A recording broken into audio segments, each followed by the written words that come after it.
Nashville turned heads this week with its star-studded bid to land a WNBA expansion team. Philadelphia, Detroit, Houston, Milwaukee, and Cleveland have also applied for the league's 16th franchise. I spoke with Predators COO and Bridgestone Arena President Michelle Kennedy about the WNBA push. Well, Michelle, there are very few slow days at Bridgestone Arena, but this week another exciting one. The bid officially goes into the WNBA for the Tennessee Summit and the possibility of a fourth major league sports franchise here in town. How exciting is this? It's awesome. The response that we've received since the announcement went out just makes you smile. It's an awesome, exciting opportunity to have the first professional women's sports team in Nashville. And it just makes so much sense. Let's start with the team itself and that name. Tennessee Summit, named after the legendary Pat Summitt. And even the colors, you got a little bit of Smashville with the gold. And I think we can officially call that Summit Blue that goes along with it. That's right. The color scheme is only the beginning. When we were meeting in this very room with Candace Parker, and we were gaining momentum, and she was probably going to commit.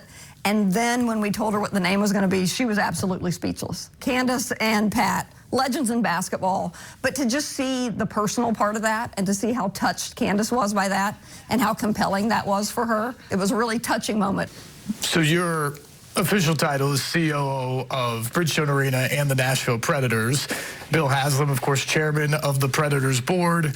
He's now leading up the investment group and the bid group for the WNBA franchise. How did that come about? And now what is your involvement with this group in getting this bid? Yeah, so as we talk, I'm channeling Bill Haslam, then I'm going to be me for a bit. So hang with me as I switch personas. It won't be an overlapping ownership group entirely. Bill will be in common in both ownership groups.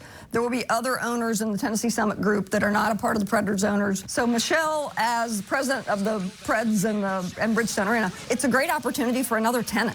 Dark days are sad days here. We want this to be the busiest, most vibrant building in all of America. This gets us even more activity in this building.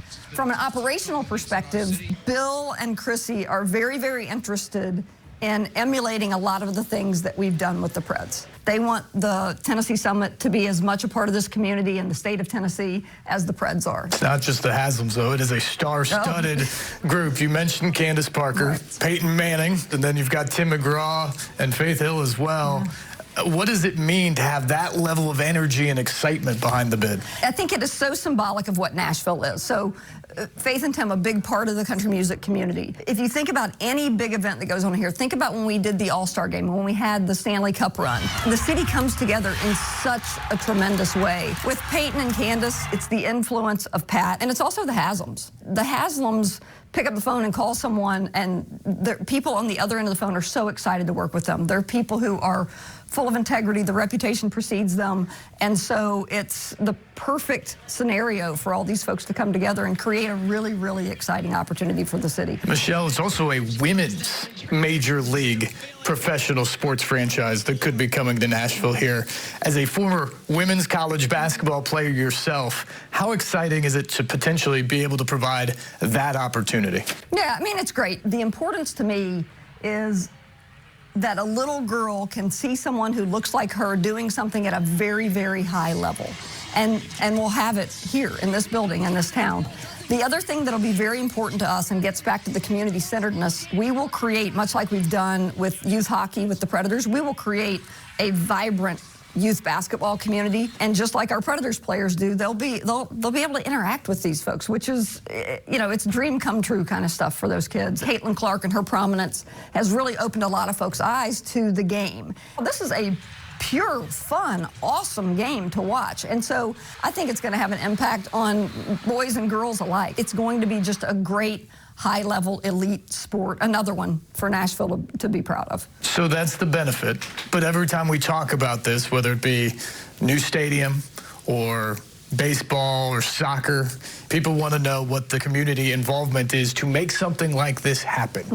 What is the burden on the citizens of Nashville to try to accomplish something? It's a fantastic question, and one that I'm going to answer very directly and transparently. There is nothing in this bid that is contingent upon the city giving us funding. The city, this is a private bid with private people. This is Bill and Chrissy Haslam wanting to bring another great marquee asset to the city and having the infrastructure to do it in this arena. It's going to be a competitive bid. make no mistake, there are other formidable opponents, but we feel like we're ready for this. And lastly, Michelle, someone who well knows that when the Predators were first awarded, there were a lot of people out there who questioned whether Nashville could support one Major League sports franchise. Now we're talking about the possibility of a fourth.